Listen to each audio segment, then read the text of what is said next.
Dad, dinner Friday. Just the two of us. I miss you. My son texted after 8 months of silence. I drove through Portland's rain, believing reconciliation was finally possible. But when I reached his door, our housekeeper appeared like a ghost. Mr. Thompson, don't go inside. Please, just leave. Through the frosted glass, I glimpsed shadows moving, heard unfamiliar voices discussing when he arrives, and make it natural. My own son sat among them, nodding at papers spread across our family table.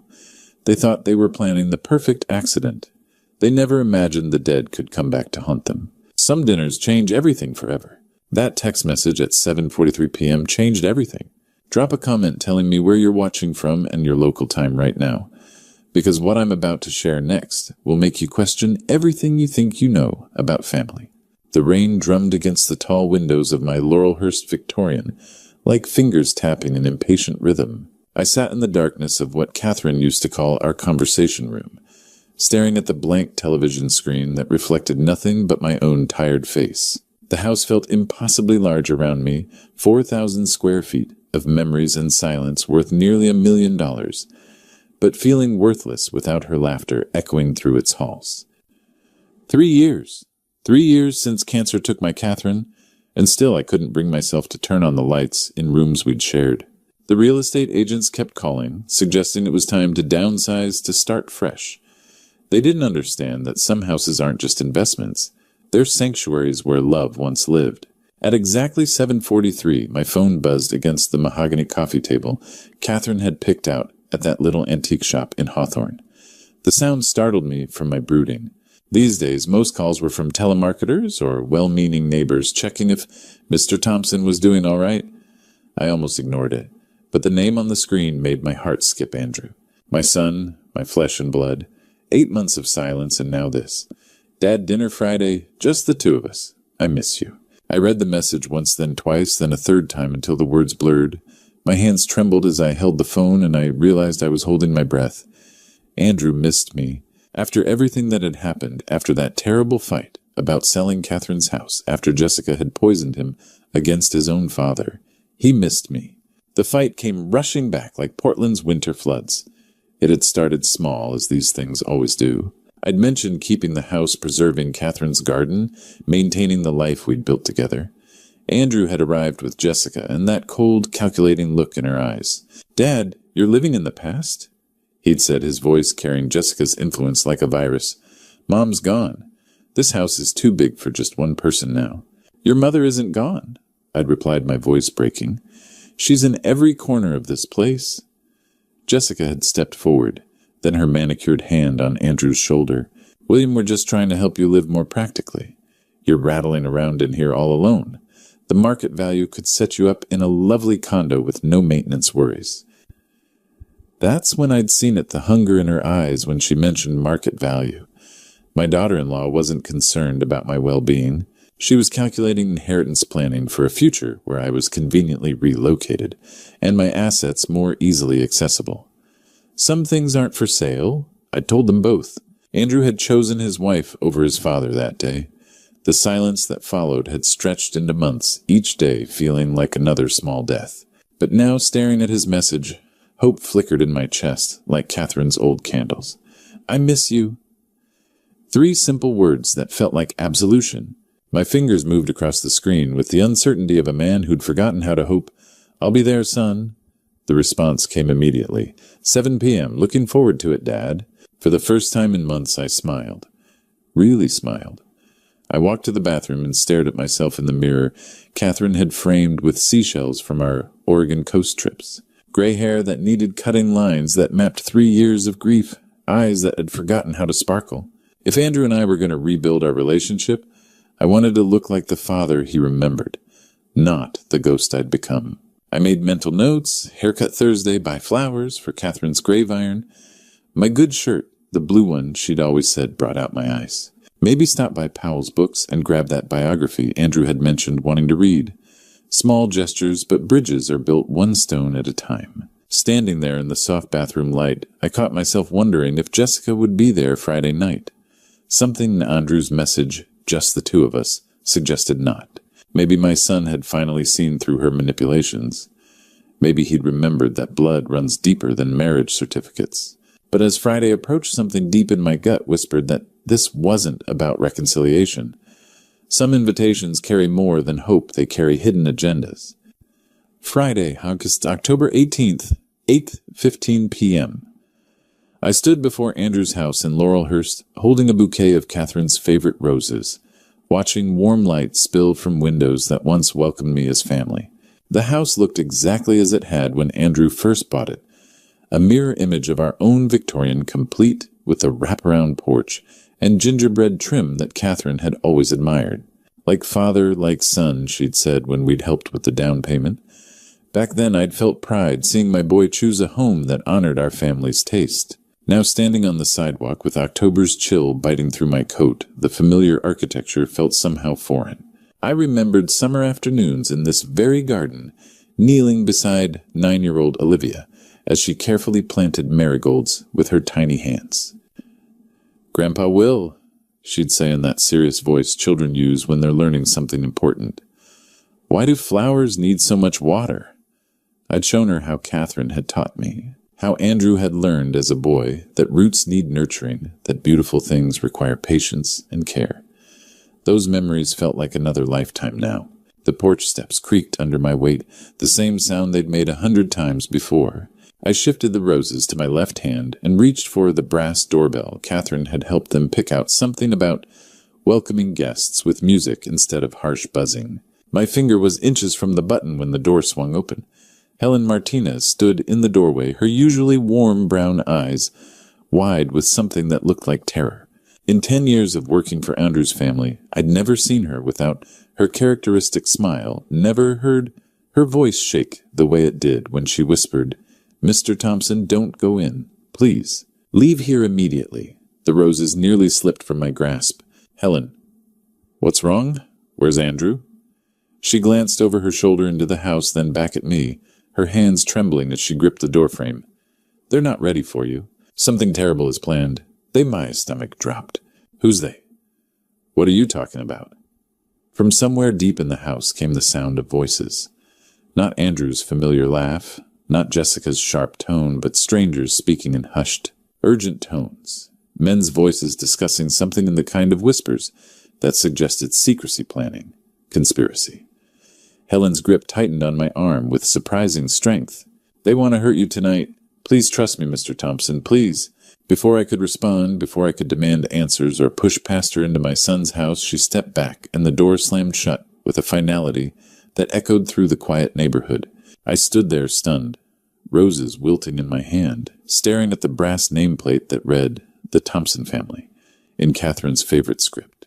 The porch light flickered, casting dancing shadows across the welcome mat that now felt anything but welcoming. Through the frosted glass panels beside the door, I could see movement figures passing back and forth, their shapes distorted but their urgency unmistakable. I pressed my ear to the door, straining to hear something, anything, that would make sense of Helen's warning. The voices were clearer now, though still indistinct. I caught fragments. "When he arrives," and "make it look," and something that sounded horrifyingly like, "won't feel a thing." My blood turned to ice water. A shadow passed by the window, and I jerked back, nearly stumbling down the steps. That's when I heard it. Helen's voice barely audible through the door's thick wood. "Meet me at Union Station in 1 hour. Come alone." I walked back to my car on unsteady legs, roses scattered on the wet porch like fallen soldiers.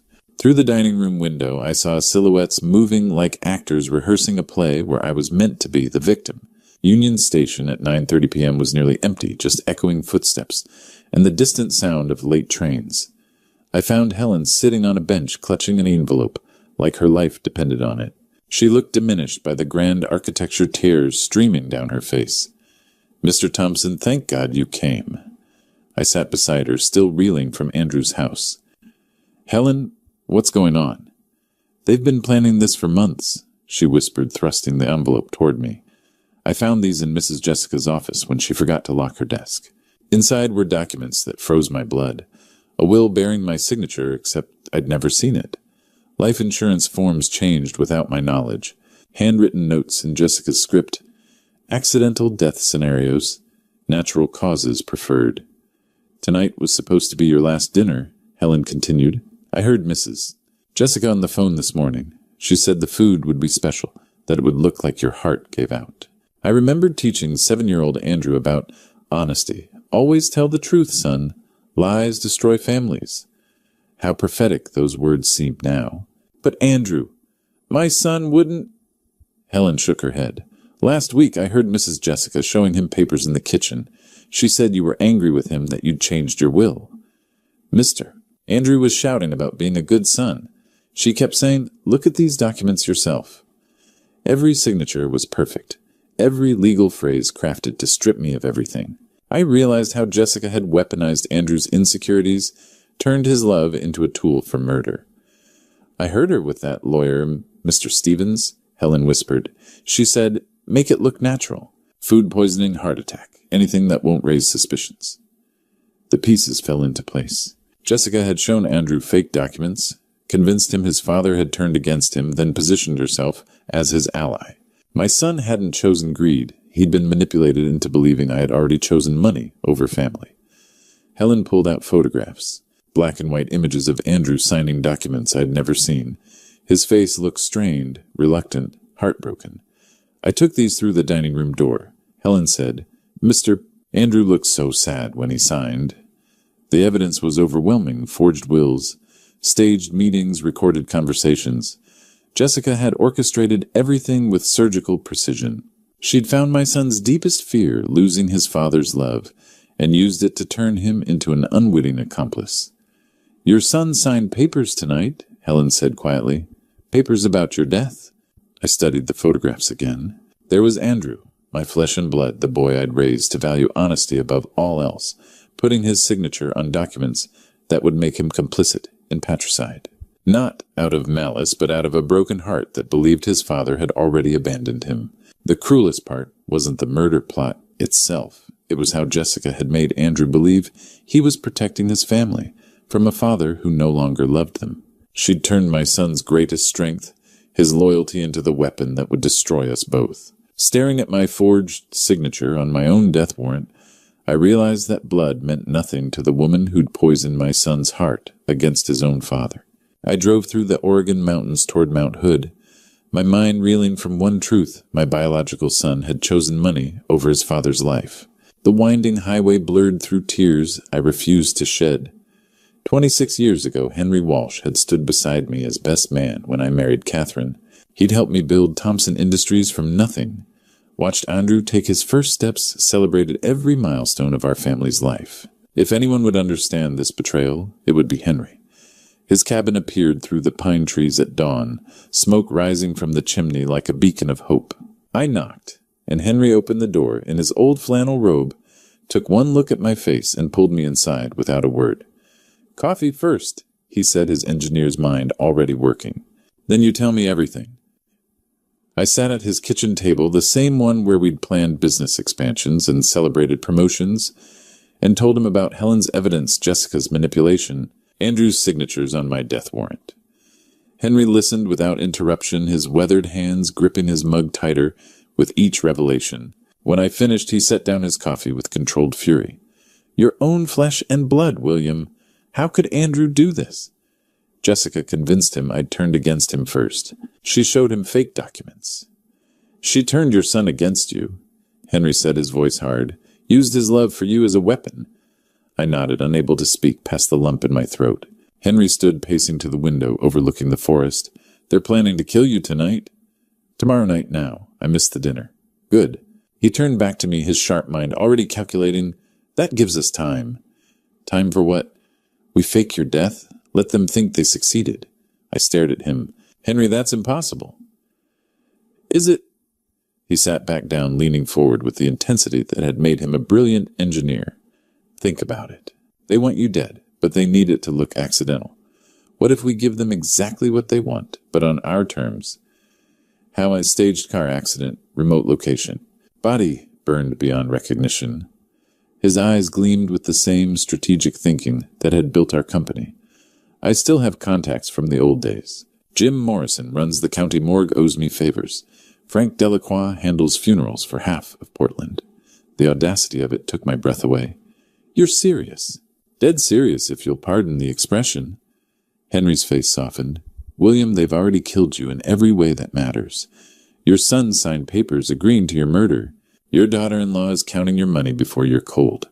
The William Thompson they knew is already gone. But Andrew, we'll learn the truth when we're ready to teach it to him.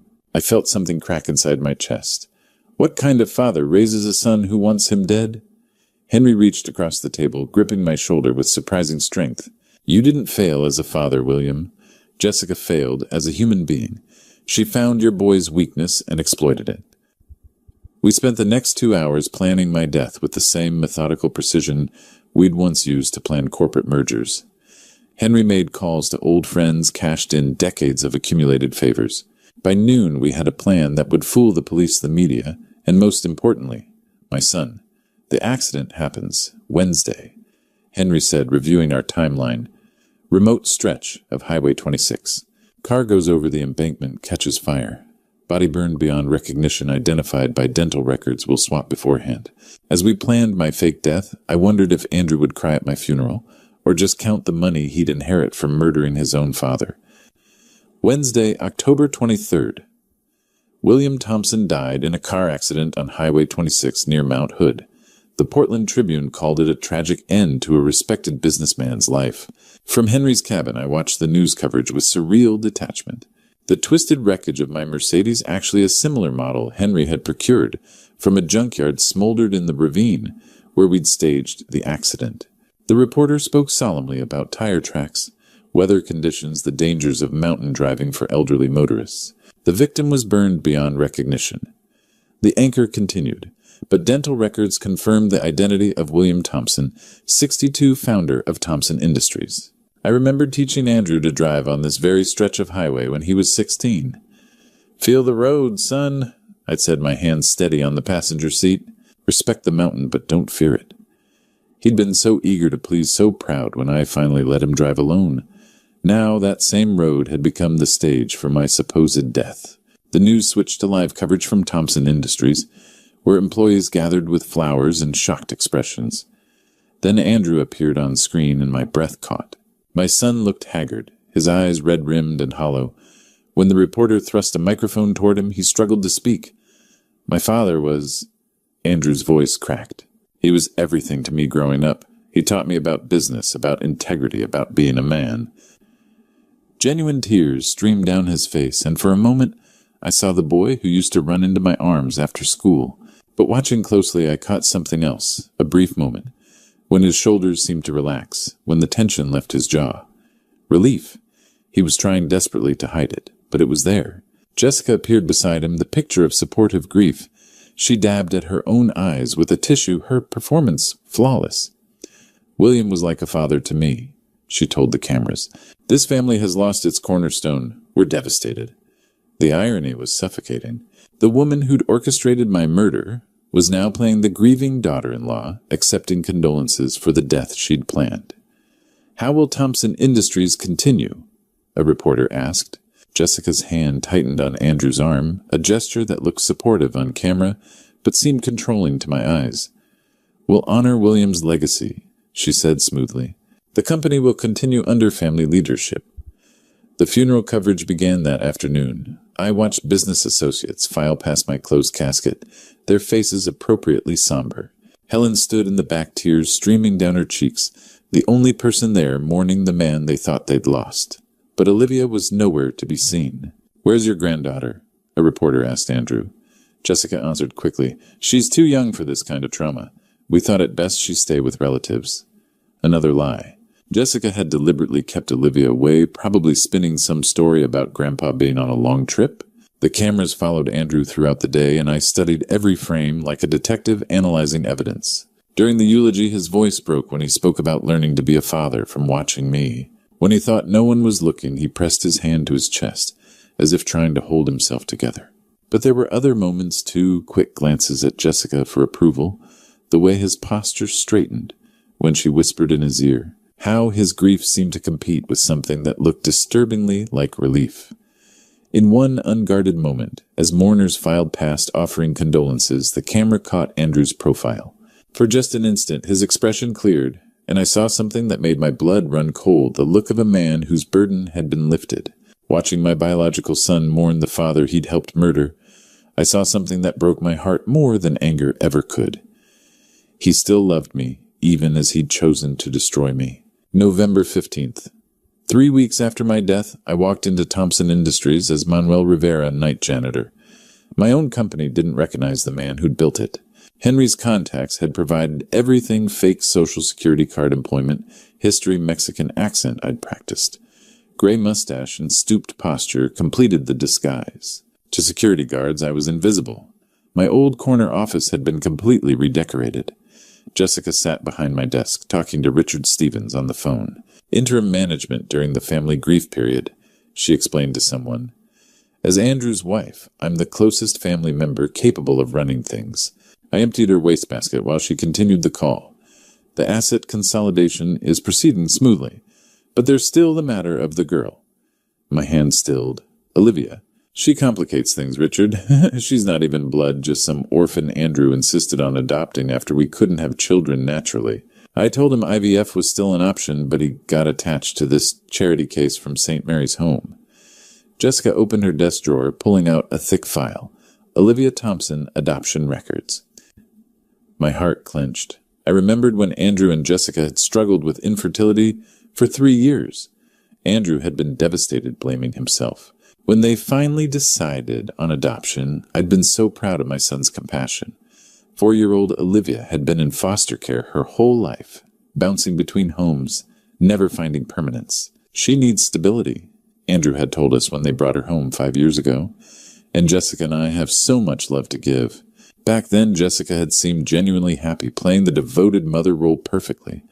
But that was before she realized how much William Thompson's granddaughter might inherit. As Andrew's wife, I'm the legal family representative, Jessica continued. The adopted girl has no real claim beyond what Andrew chooses to give her, and in his current state, he's hardly making rational decisions. The pieces clicked. Jessica had used threats against Olivia's future as leverage against Andrew. Sign the papers to kill your father or watch your adopted daughter lose everything when the estate goes to probate. Make sure the adoption records show she has no automatic inheritance rights, Jessica instructed. Andrew adopted her, not William. The grandfather's will doesn't have to include step-grandchildren. I continued, cleaning hands, shaking with rage. Jessica was planning to strip away Olivia's security, claiming Andrew was too unstable to care for an adopted child. The office door opened. Andrew stumbled in clearly drunk clothes, wrinkled, reeking of whiskey. Jess, I can't sleep. I dream about him every night. His face when he read to Olivia, how he smiled when she called him Grandpa Will. I froze, praying Andrew wouldn't recognize my disguise.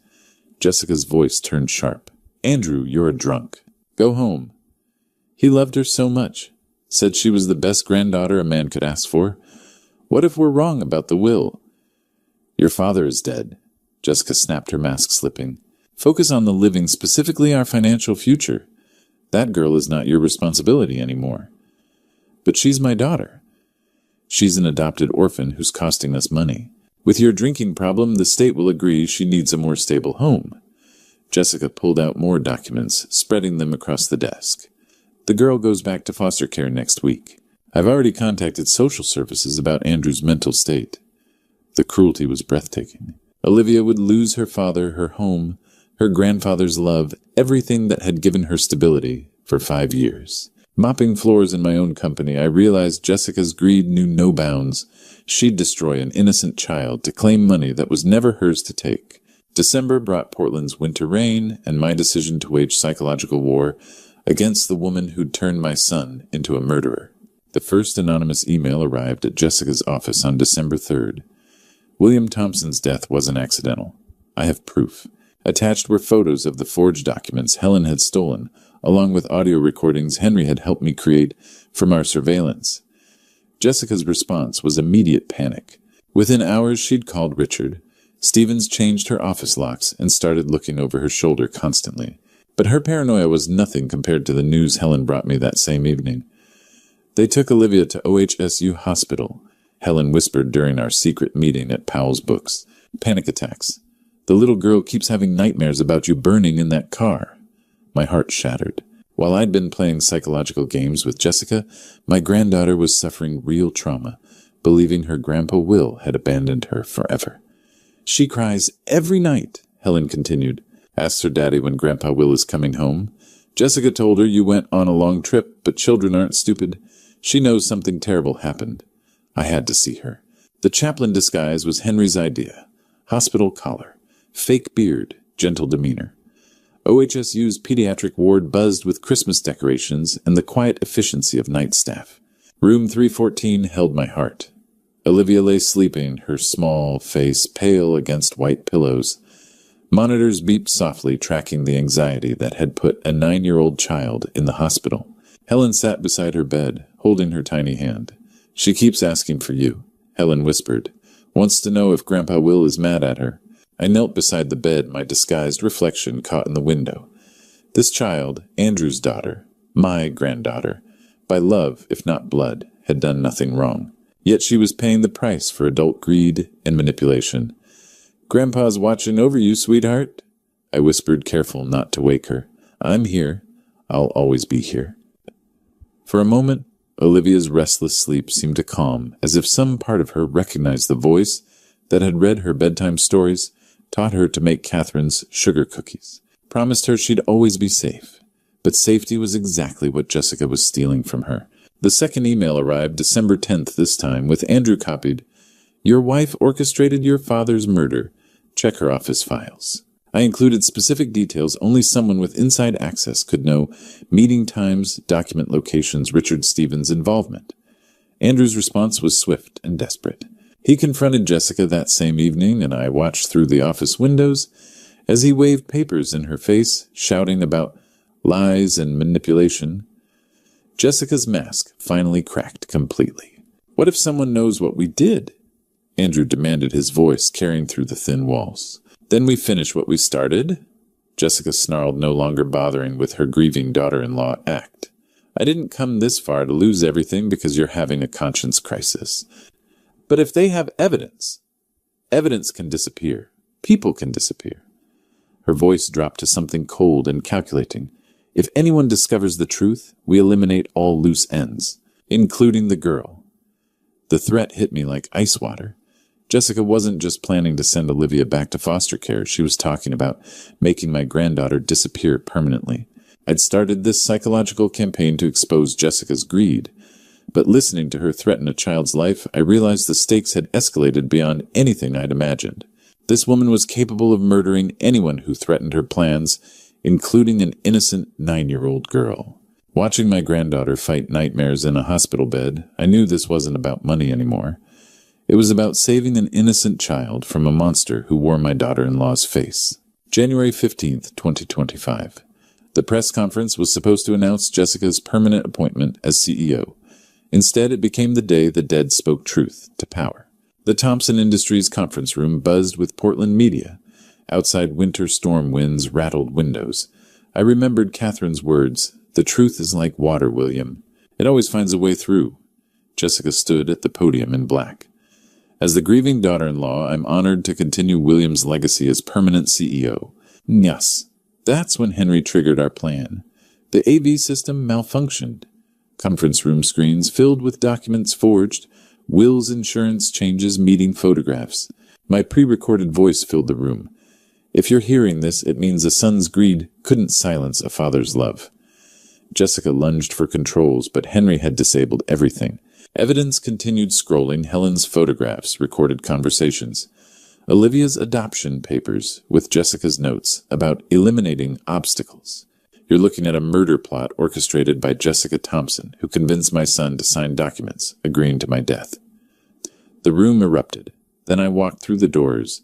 Jessica screamed, pointing at me. This man is an imposter. My father-in-law is dead. I buried him myself. Andrew knew better. Our eyes met, 35 years of history flashing between us. Look at me, son, I said quietly. Look at your father's eyes and tell them I'm dead. Andrew's face crumpled. Dad, God, what have I done? What have I become? Cameras captured everything. Jessica's lies, Andrew's breakdown, my calm presence. The live stream was going viral. This woman poisoned my son's heart against his own father, I announced. She used his love for his daughter as a weapon, convinced him I had turned against him first. But blood forgives what money cannot buy. Jessica lunged toward the exit, but security blocked her. The evidence was overwhelming. Her empire of lies collapsed in minutes. Andrew stumbled toward me. "Can you ever forgive me?" "I already have," I said, pulling my son into an embrace that felt like resurrection. Jessica screamed threats from security's grip, but her voice seemed distant. The reporters shouted questions, but I only had eyes for Andrew, broken, repentant, but still my son. The truth had finally surfaced. Jessica's greed was exposed, Andrew's manipulation revealed, and my love for my son proven stronger than his betrayal. The cameras rolled, capturing Portland's biggest scandal. But more importantly, they captured a father forgiving his son. Henry's technical expertise had worked perfectly. Helen's evidence was undeniable, but it was Andrew's genuine remorse that made the moment complete. He hadn't chosen greed over love. He'd been convinced that love had already abandoned him. Now, standing in the wreckage of Jessica's lies, we could finally begin rebuilding what she had tried to destroy. Watching my biological son collapse with the weight of patricide, I realized that some betrayals cut so deep they can only be healed by grace, and some people can only be saved by the love they tried to destroy. June 2025. 6 months after returning from the dead, I was teaching Olivia to plant sunflowers when Andrew's car pulled into our driveway, sober on time and carrying grocery bags. The Lake Oswego house was smaller than our Laurelhurst Victorian, but infinitely warmer. We'd left the old house behind too many painful memories of Jessica's betrayal, of Andrew's manipulation, of the night I almost died in what should have been my sanctuary. This new place represented healing, a fresh start where Catherine's love could bloom again without the shadows of deception. "Grandpa Will, why do sunflowers always face the sun?" Olivia asked, placing seeds carefully. "Because they know where their light comes from, sweetheart, just like families." Andrew approached 5 months sober from the rehabilitation program his therapy had recommended. The guilt of signing his father's death warrant had driven him to alcohol, but professional help taught him to separate Jessica's manipulation from his own choices. He'd learned that healing required both forgiveness and accountability. "Dad, I brought dinner supplies," he said, setting down groceries and Olivia's favorite ice cream. These domestic moments still felt miraculous after the wreckage we'd survived. Jessica was serving 12 years for fraud and conspiracy to commit murder. Richard Stevens was disbarred. Thompson Industries restructured, now focused on children's medical equipment. Catherine's dream realized. But real healing happened in quieter moments. "I chose money over my own father," Andrew had said during our evening talks. "How do you forgive that?" "Because you're my son, my blood, and love doesn't die, even when trust does." Olivia's adoption by me was finally complete. Officially a Thompson by law, Helen had moved in as family, not employee, her loyalty earning permanent belonging. "Andrew, you're planting those tomatoes too close," Olivia instructed with 9-year-old authority, unconsciously mimicking patience I'd once taught him. My son laughed, really laughed for the first time in years. His therapist said laughter was a sign of genuine healing, not just surface recovery. "Better. Grandpa Will says plants need room to grow just like people. 3 generations healing in summer sun." The son who'd signed papers for my death now read bedtime stories to the granddaughter he'd helped save. Thompson Industries' new mission hung framed in our kitchen, building hope for children one innovation at a time. Their first project funded pediatric anxiety research, inspired by Olivia's hospitalization. Helen emerged with lemonade radiant with contentment. She'd risked everything to save me now family in every way that mattered. Evening approached. We sat on the porch swing Catherine had always wanted. Olivia curled between Andrew and me, Helen in the rocking chair. The sunflowers stood tall faces turned toward fading light. "Tell me the story again, Grandpa," Olivia whispered, "about how you came back." Sometimes love is stronger than death, and sometimes the family you choose becomes more precious than the family you're born into. Blood makes you related, but loyalty makes you family. Sometimes the greatest inheritance isn't money, it's the chance to love again. And sometimes coming back from the dead teaches you what it really means to be alive. Looking back at my true story, I realize how close I came to losing everything that truly mattered. Don't be like me. Don't let pride and stubbornness create walls between you and your children. I spent months mourning alone in that big house when I should have been building bridges. Grandpa's stories like mine teach us that family isn't perfect, but love can survive even the darkest betrayals. When Jessica poisoned Andrew's heart against me, I could have chosen hatred. Instead, God showed me that forgiveness heals both the forgiver and the forgiven. The Lord works in mysterious ways, even through fake deaths and painful revelations. This true story isn't just about surviving betrayal. It's about choosing love over revenge. God gave me a second chance to be the father and grandfather my family needed. When you're facing family conflict, remember that the Almighty sees the bigger picture. Trust His timing, even when it feels impossible. My grandpa's stories always taught Olivia that families grow stronger through storms, not despite them. The greatest inheritance I could leave wasn't money. It was showing her that love endures, forgives, and rebuilds. Don't wait for a crisis to tell your family you love them. Don't let misunderstandings fester into years of silence. This true story could have ended with a real funeral instead of healing. If this story touched your heart, please share it with someone who needs to hear about second chances. Leave a comment telling me about your own family healing journey. And don't forget to subscribe to our channel, because every family has grandpa stories worth telling, and every heart has room for one more true story of redemption. Midnight brought my younger son Philip to my door with devastating news about his brother. What he told me that night would shatter everything I believed about my family, but it was nothing compared to the horror that followed. 3 days later, my phone rang with a call that changed everything. The voice on the other end was cold, threatening, and belonged to someone I'd raised from birth. "Don't even think about calling the cops. Old man, don't test me," my son said. When I saw the video of what was inside that car trunk, what I witnessed there terrified me. Before we dive into this shocking true story, hit subscribe and let me know in the comments what country you're watching from. This tale of family betrayal will leave you speechless. Let me tell you how everything started. It was a Tuesday evening in October, and I thought I was just settling in for another quiet night with a good book. The grandfather clock in my living room had just chimed 8:30 when the knock came. Sharp, urgent raps that shattered the peaceful silence of my Westfield, Illinois home. I looked up from my worn copy of To Kill a Mockingbird, surprised. Nobody visited at this hour in our small town. Through the frosted glass, I recognized my younger son's silhouette. "Philip," I called out, already turning the deadbolt. "Son, what are you doing here so late?" The man standing on my porch barely resembled the composed doctor I'd raised. His dark hair stuck up at odd angles. His usually pristine white shirt was wrinkled, and dark circles shadowed his eyes. "Dad?" His voice carried a weight I hadn't heard since we buried his mother. "I'm sorry to barge in like this. I needed to see you. Come on in before you catch your death." I stepped aside, watching him enter with the careful movements of someone carrying invisible burdens. "You look terrible. When's the last time you ate?" "I'm not hungry." He hung his coat with mechanical precision. "How are you feeling?" "Dad, any more dizzy spells? Nothing Doc Henderson's pills can't handle. Blood pressure acting up, but that's what happens at 70. I studied his face, noting the tremor in his hands. "Philip, what's got you so wound up?" We settled into the living room, him on the couch where his mother used to sit me in my leather recliner. The silence stretched between us, filled only by the steady tick-tock of the grandfather clock. "How's Vincent doing?" I asked, trying to ease whatever had my son tied in knots. "Haven't seen him and Natasha since last month's dinner. That clinic keeping him busy." Philip went pale at his brother's name. He leaned forward, hands clasped so tight his knuckles turned white.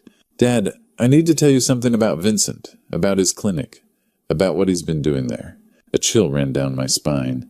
In 45 years of raising these boys, I'd learned to tell the difference between teenage trouble and something serious. This was the latter. "What kind of something?" Philip looked up, and I saw real fear in his eyes.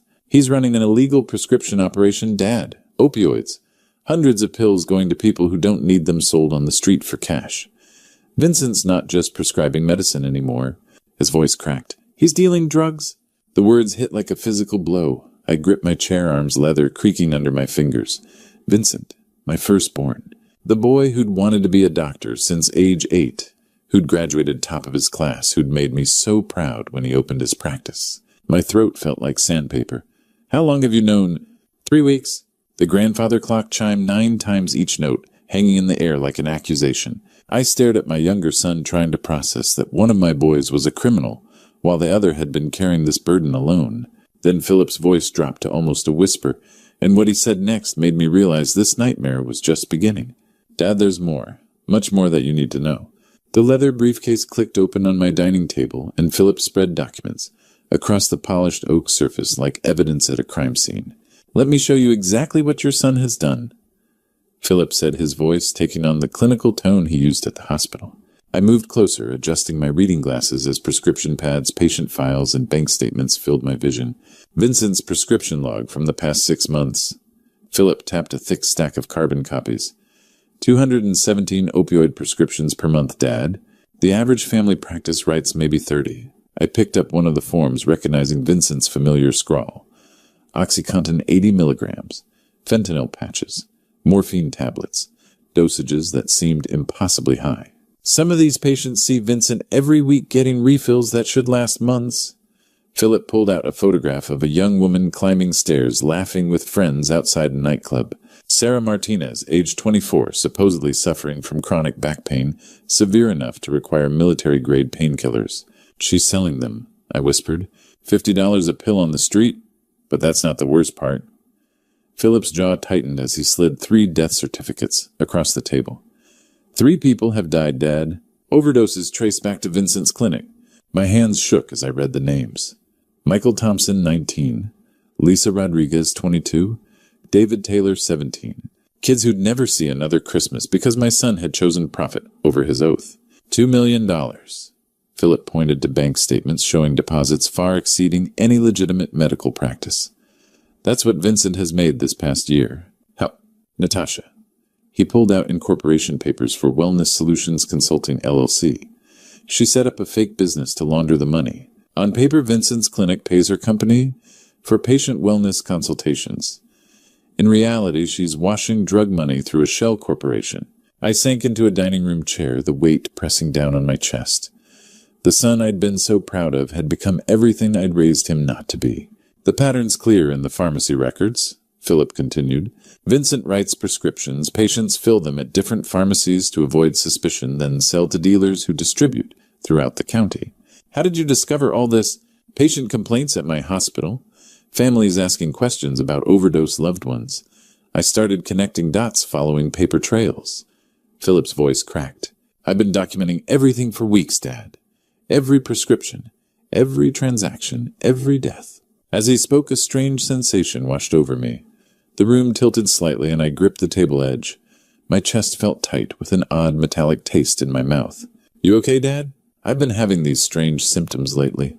I managed pressing my hand to my chest, where my heart beat irregularly. Dizzy spells, chest pains, feeling weak. Philip's face went white as fresh snow, and I saw something in his eyes that made my blood turn to ice. Not just concern, but recognition. Philip was already moving toward my medicine cabinet before I could finish describing the chest pains. The look on his face, that clinical mask doctors wear when they're trying not to alarm patients, told me this wasn't just concern. This was professional suspicion. Dad, show me your heart medication, all of it. I led him to the kitchen, where I kept my daily pill organizer, the same blue plastic container Martha had bought me years ago. Philip picked up the bottle, examining the pills under the kitchen light. He rolled one between his fingers, held it up to his nose, even broke one in half. When did you last refill this? 3 weeks ago. Vincent called it in, said it would save me a trip to the pharmacy. The words felt like ash in my mouth. He's been handling my prescriptions for 6 months since my insurance got complicated. Philip's jaw tightened. We need these tested. First thing tomorrow, we're seeing Dr. Sandra Brooks. She runs an independent lab. You think Vincent is... I couldn't finish the sentence. I think we need to know for sure. The next morning, we drove across town to Dr. Brooks's laboratory. She was a silver-haired woman in her 50s with kind eyes that turned serious when Philip explained our visit. Mr. Frederick, if there are foreign substances in your medication, we're talking about attempted murder, she said, taking the pill bottle with latex gloves. 2 hours later, we sat in her office while she reviewed test results, her face growing graver with each page. Mr. Frederick, these results are concerning, she finally said. Your heart medication contains digitalis, foxglove extract, in concentrations that have nothing to do with cardiac treatment. Someone has been adding plant-based poison to your pills. The room spun around me. How much? Enough to cause exactly the symptoms you've been experiencing. Fatigue, dizziness, irregular heartbeat, chest pain. The dosage mimics natural heart failure. She consulted her notes. Based on concentration levels, you've been ingesting this for approximately 6 months. 6 months, I repeated numbly. 6 months of slow murder disguised as filial care. Philip leaned forward. Dr. Brooks, what's the timeline if he continues taking these without intervention 2 to 3 months before complete cardiac failure? It would appear completely natural. An elderly man with heart problems taking medication prescribed by his own son. Her voice was clinical, but I heard the disgust underneath. It's actually quite clever if you can call attempted murder clever. Philip pulled out his phone, showing Dr. Brooks' legal documents. Dad's estate is worth $8 million plus a $2 million life insurance policy. Vincent is the primary beneficiary because I waived my inheritance rights in medical school. $10 million, Dr. Brooks said quietly. Quite a motive for patricide. I stared at the test results, the numbers and chemical formulas spelling out my son's betrayal in black and white. Vincent hadn't just been dealing drugs and killing strangers. He'd been slowly murdering his own father, one pill at a time, for months. He's been planning this since the beginning. I whispered, the full horror washing over me like ice water. Every time he called to check on me, every prescription he filled, every concerned visit, it was all part of killing me. I realized then that I'd been living with a ticking time bomb, and the timer had been counting down for half a year. The lab results sat on my kitchen table like an indictment, but knowing Vincent was poisoning me wasn't enough. We needed proof that would hold up in court, evidence that couldn't be dismissed or explained away. We need more before we can go to the authorities, I told Philip as we planned our next move. Vincent's smart. He'll have covered his tracks. And without solid proof, it's just our word against a respected doctor's. Philip nodded grimly. What are you thinking? We document everything. His clinic, his house, his conversations with Natasha. 40 years of running a construction business taught me that you never make accusations without bulletproof evidence. I pulled out a legal pad, my mind shifting into the strategic thinking that had built my company from nothing. We treat this like a corporate investigation. Over the next 2 days, we became amateur detectives. Philip used his medical credentials to access Vincent's clinic computer system remotely, downloading patient files and prescription records, while I set up surveillance outside Vincent's house with a camera I'd bought for birdwatching. Dad, you need to see this. Philip called from my home office where he'd been working on his laptop. I'm in Vincent's system. Look at these patient files. The screen showed dozens of fake medical histories, elaborate fictional backstories for people who existed only on paper. Vincent had created an entire phantom patient base to justify his prescription volume. There's more, Philip said, clicking through financial records. Offshore accounts in the Cayman Islands, fake passports for him and Natasha, even airline tickets to a non-extradition country. They've been planning to disappear. That evening, our patience paid off. From my car parked across the street from Vincent's suburban home, we recorded a conversation through the kitchen window he'd carelessly left open. The old man won't last much longer. Vincent's voice carried clearly in the cool night air. Maybe another month if we're lucky. Natasha's laugh was cold as winter steel. Good. I'm tired of pretending to care about family dinners. All that small talk about his garden and his stupid book club. Once he's gone, we liquidate everything quickly. Vincent continued. The house, the business assets, everything converts to cash and goes offshore. We'll be in Costa Rica before anyone asks questions. What about Philip? Natasha asked. Philip's too ethical for his own good. He'll grieve appropriately, maybe suspect something, but he won't have proof. By the time he figures anything out, we'll be long gone. I gripped the steering wheel so hard my knuckles went white. They were discussing my death like a business transaction, planning their new life, funded by my murder. Philip was documenting everything on his phone when suddenly his laptop screen flashed red with warning messages. Dad, we have a problem, he whispered urgently. The system's flagging unauthorized access. Vincent's going to know someone hacked his files. Sure enough, within minutes, Vincent's house lights blazed on. Through the window, we could see him frantically checking his computer, his face illuminated by the screen's glow. He knows, Philip said, closing his laptop. The security logs will show the breach came from my IP address. We drove home in tense silence, both understanding that our investigation had just crossed a line. Vincent would know Philip had been digging into his business, and given what we'd learned about his capacity for murder, that knowledge made my younger son a target. "What do we do now?" Philip asked as we pulled into my driveway. Before I could answer, his phone buzzed with a text message.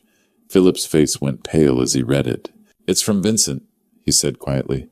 "He wants to meet tomorrow morning. Says we need to have a family discussion about my recent activities. Our surveillance recording had captured something that changed everything, Vincent and Natasha's escape plan. But in getting that evidence, we'd revealed our hand to a man who'd already proven he was willing to kill family members for money. I spent the night pacing my living room, checking my phone every few minutes. Philip had promised to call after his meeting with Vincent, but as the hours stretched past midnight, then into the early morning, that call never came. By 7 a.m., I'd convinced myself that maybe the meeting had gone well. Maybe Vincent had a reasonable explanation for everything. Maybe I was just a paranoid old man who'd let fear get the better of his judgment. Then my phone rang, but it wasn't Philip's voice I heard when I answered. It was Vincent's, and the cold satisfaction in his tone made my blood freeze. "Good morning, Dad. I hope you slept well because it might be your last peaceful night for a while." "Vincent, where's Philip? He was supposed to call me hours ago." "Oh, Philip's right here with me. In fact, why don't I show you exactly where he is?" My phone screen lit up with an incoming video call, and what I saw made my knees buckle. I had to grab the kitchen counter to keep from falling. Philip lay in what looked like a car trunk, his eyes wide with terror above duct tape covering his mouth. His wrists were bound with zip ties, and I could see fresh bruises on his face. My younger son, my ethical, gentle boy who'd never hurt a soul, looked like he'd been beaten. "We found his little investigation files." Vincent's voice came from somewhere behind the camera, casual as if he were discussing weekend plans. "Bank records, prescription logs, even recordings of our private conversations. Very impressive detective work." The camera moved closer to Philip's face, and I could see tears streaming down his cheeks. He was trying to say something through the tape, probably trying to tell me to run to save myself. "Here's what's going to happen, old man," Vincent continued, and I heard the real Vincent for the first time. Not the charming doctor, not the loving son, but the cold-blooded killer he'd become. "Don't even think about calling the cops unless you want to lose another son." "Another son?" The words hit me like a sledgehammer. He knew that I knew about the poisoning. This wasn't just about Philip's investigation anymore. This was about Vincent cleaning up loose ends.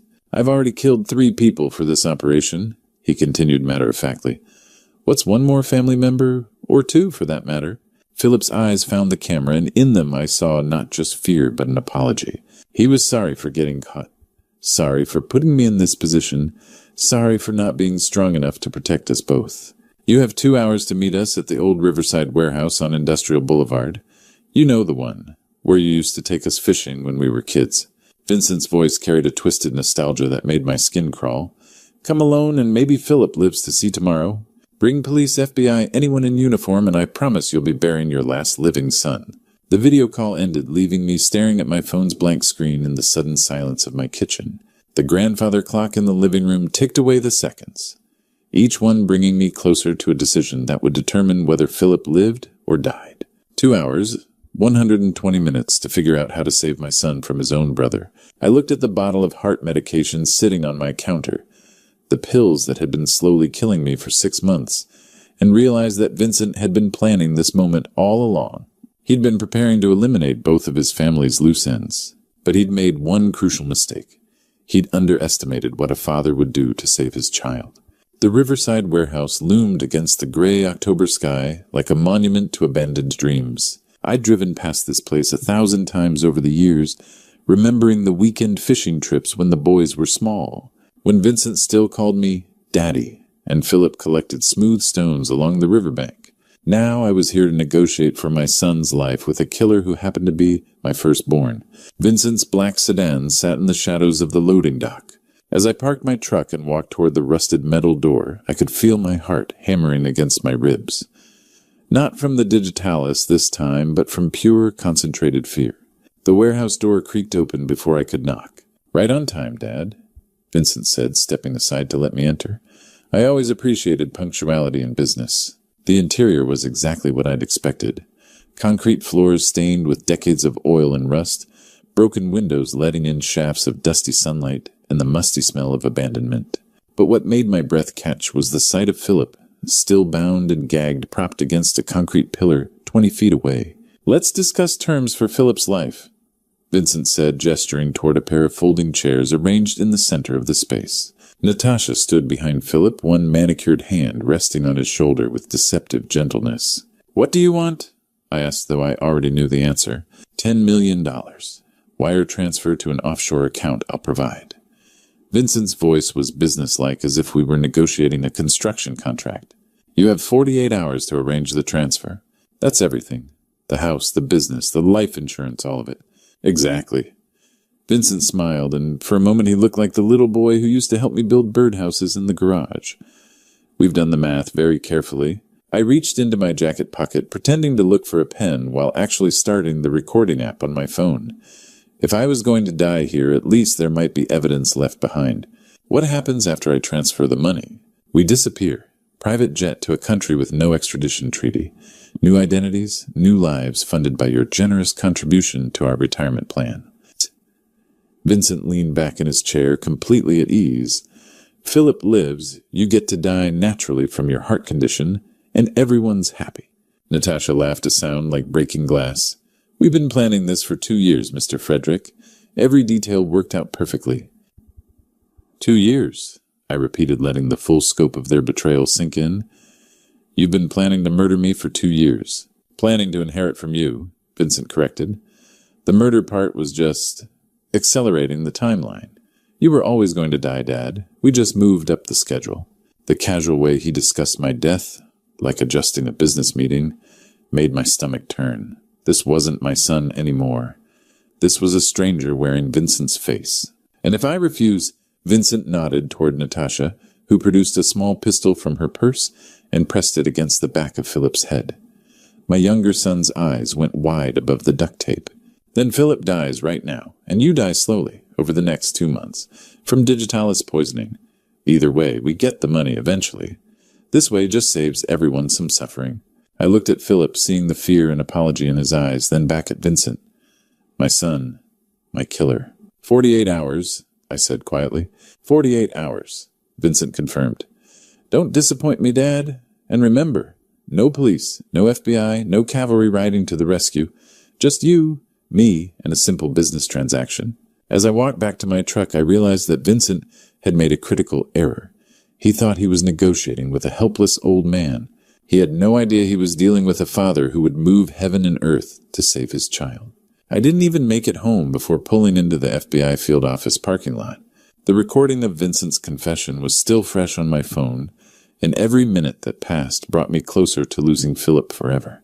20 minutes later, I sat across from Agent Sila Rodriguez in a sterile conference room, watching her dark eyes grow serious as she reviewed our evidence. "Mr. Frederick, we can help you save your son," she said after listening to the warehouse recording.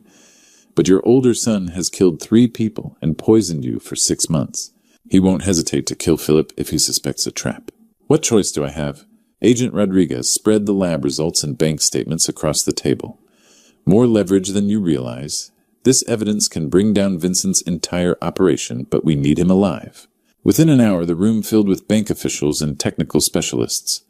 Agent Rodriguez outlined the plan. "We set up the wire transfer as Vincent requested, but the money gets tagged with tracking devices.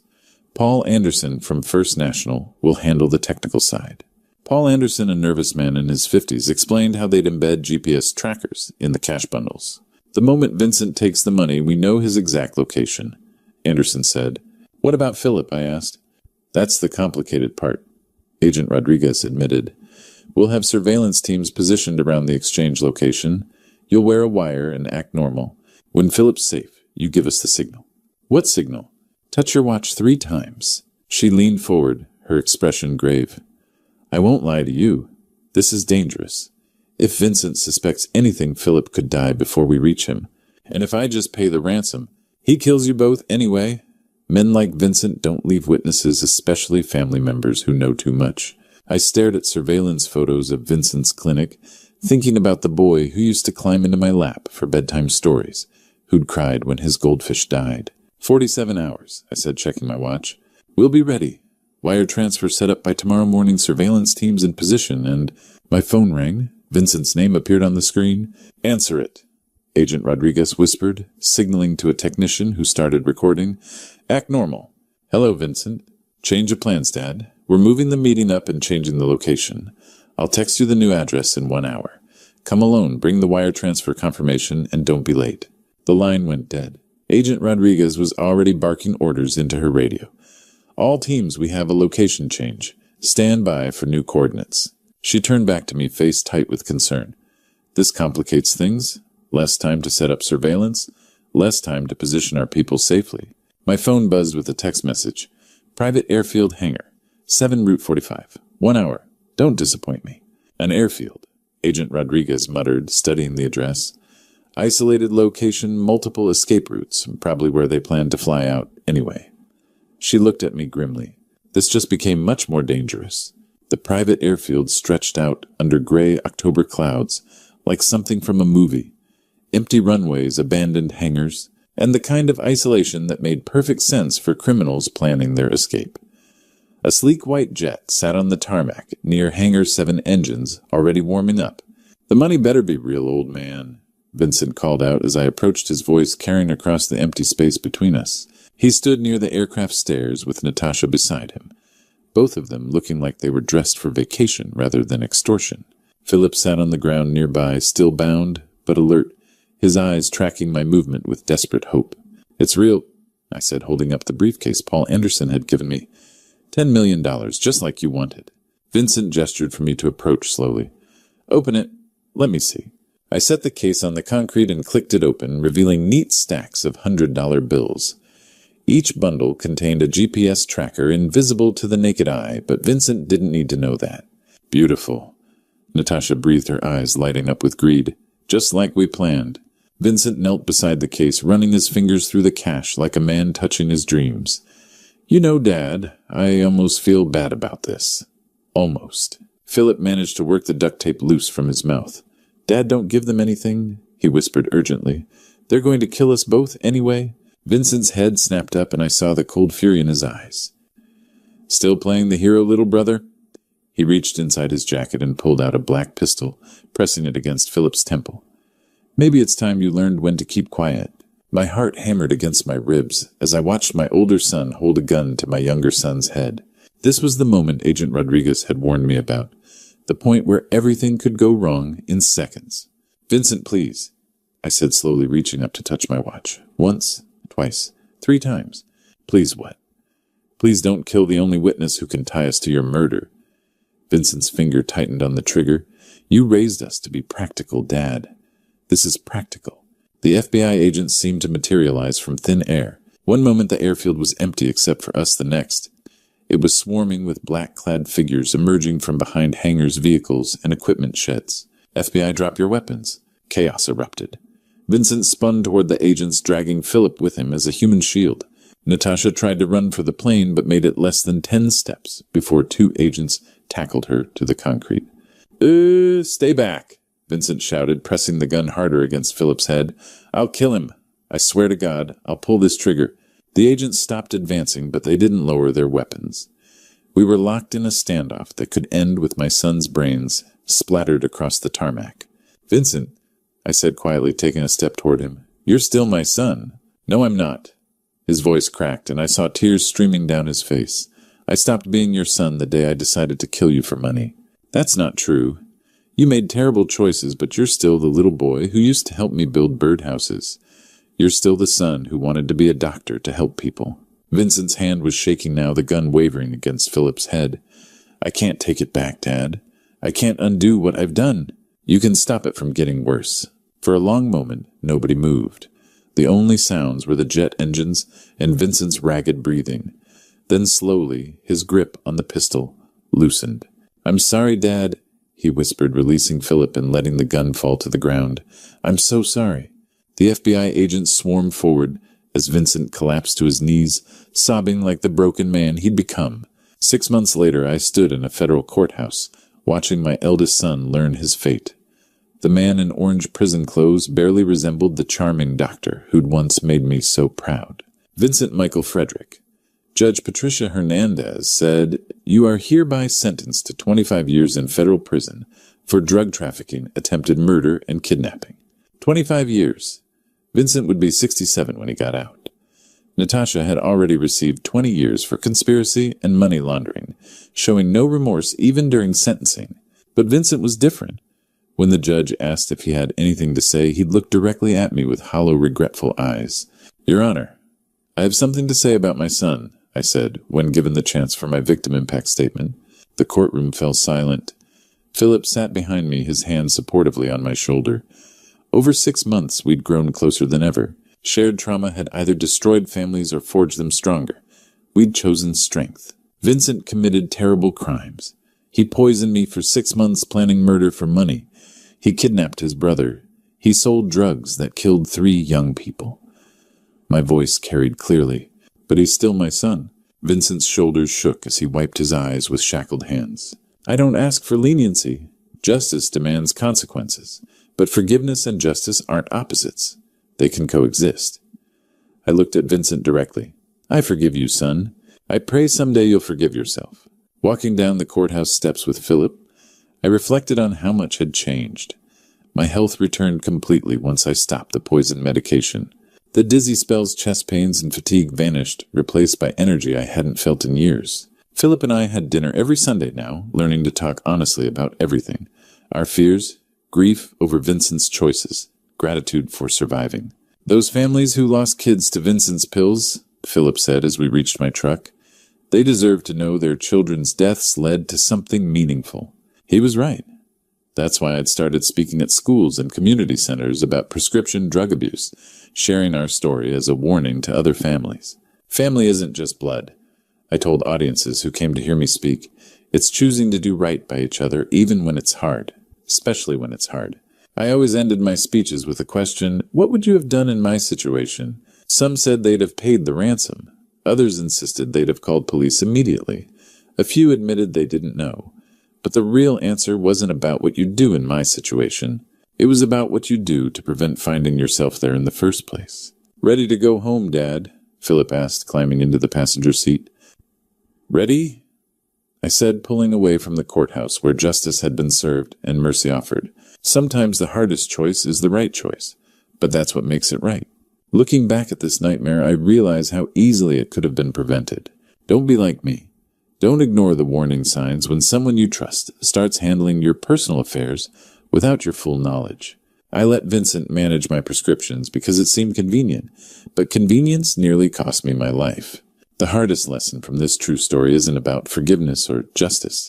It's about vigilance. Trust, but verify. Even with family. Especially with family who have access to your finances, your medications, your most vulnerable moments. These grandpa stories we tell aren't just entertainment, they're warnings wrapped in narrative. I learned that evil doesn't always announce itself with fanfare. Sometimes it comes wearing the face of someone you raised, someone you loved unconditionally. Vincent didn't become a monster overnight.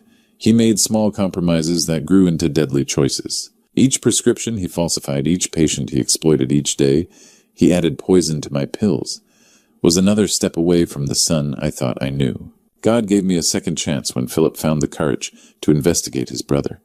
Not everyone gets that grace. Some families discover the truth too late when the funeral flowers have already been ordered and the will has been read. If this true story teaches anything, it's that we must stay alert to those closest to us. Love doesn't require blindness. Wisdom means watching for changes in behavior, questioning unusual generosity, and never surrendering complete control of your life to anyone, no matter how much you trust them. These grandpa stories matter because they remind us that betrayal often wears a familiar face. The person planning your destruction might be sitting at your dinner table, asking about your day, pretending to care about your health, while slowly stealing your life away. What warning signs have you ignored in your own family? Share your thoughts in the comments below. Your story might save someone else's life. If this resonated with you, please subscribe to our channel for more true stories that matter. Sometimes the most important lessons come from the darkest places.